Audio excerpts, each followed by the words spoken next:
Wanita ini melompat ke samudra Arktik pada suhu -0 di bawah 0. Semua orang mengenakan jaket bulu. Dia hanya mengenakan pakaian selam tipis, dan dia tidak merasakan dingin sama sekali. Anna menolak teman-temannya. Dia menggigit snorkelnya, dan menyelam ke dalam air es. Airnya tertutup es. Laut pun hening, kecuali secercah cahaya melalui lubang. Kegelapan menguasai dunia yang dingin ini. Anna tidak takut. Perhatiannya tertuju pada pemandangan di hadapannya. Sekelompok paus berenang ke arahnya. Dengan rasa ingin tahu mengamati wanita itu, tiba-tiba, Anna memperhatikan ekor paus kecil dengan jaring ikan yang melilit ekornya. Ia berenang ke arahnya, dan paus muda itu tahu bahwa manusia di depannya ada di sana untuk membantunya. Dia tetap berada di tempatnya. Siapa sangka bahwa wanita ini akan mempertaruhkan hidupnya hanya untuk membersihkan tumpukan jaring ikan. Anna berenang perlahan di belakang paus muda, menarik belati dari kakinya, mengiris keras melalui jaring keras dengan kekuatan. Paus muda memutar ekornya sebagai respons. Jaring terlepas tanpa hambatan. Keluarga paus berenang ke arah Anna. Sebuah gerakan diam-diam dari rasa terima kasih. Anna membeku sejenak, kembali ke pantai. Dia dengan bersemangat mengatakan kepada semua orang, bayi paus tidak bisa berenang sendiri, karena jaring itu mencekik ekornya. Sekarang masalahnya sudah terpecahkan.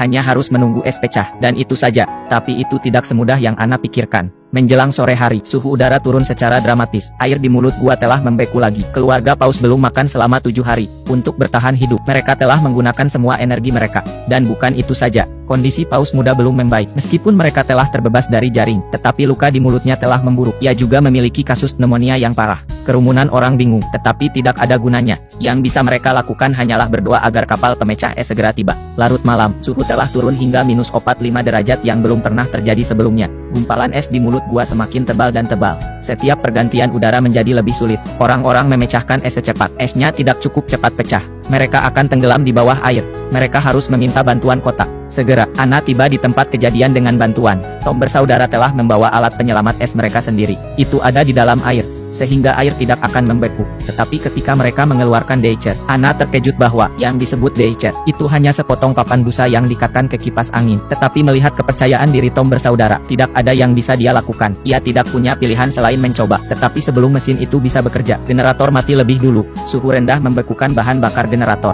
Anna bergegas menelepon Mike untuk mendapatkan generator baru. Dan dalam perjalanan, generator tidak boleh dimatikan, atau akan membeku lagi. Ketika Mike tiba dengan tergesa-gesa, dia akan naik pesawat, tetapi ia dicegah untuk melakukannya, karena kabin ditutup. Asap knalpot dari generator akan mencekik orang-orang di dalamnya. Paus berada dalam bahaya. Tidak ada yang bisa dilakukan Anna. Dia mengatakan kepada pilot untuk tidak menutup palka dan terbang dalam angin dingin. Sebuah keputusan yang hampir membunuh semua orang. Di jalan, semua orang menggigil karena angin dingin. Suhu di dalam kabin -70 derajat. Udara yang berhembus keluar dari kabin menghantam wajah mereka, berubah menjadi embun beku putih. Tiba-tiba, pesawat meluncur.